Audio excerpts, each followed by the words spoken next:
Hey, this video I'll show you how to hide Instagram messages. It's a very simple tutorial that you can do. And just to show you that it works, you can hide messages just like this and bring them back wherever you want. And the way to do it is a very simple trick that you can do in basically 30 seconds or less. So if you appreciate that, give this video a like 'cause this really helps me out.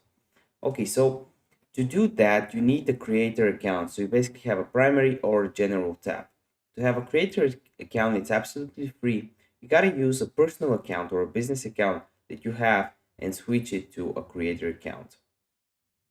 So you want to go on the personal account that you own and click the three dashes on top. Click on settings. From settings, you want to go to account.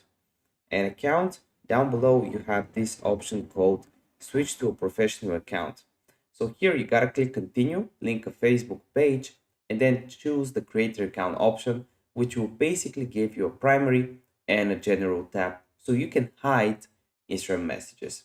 If this video helped you out, again, give me a like. See you in the next video. Bye.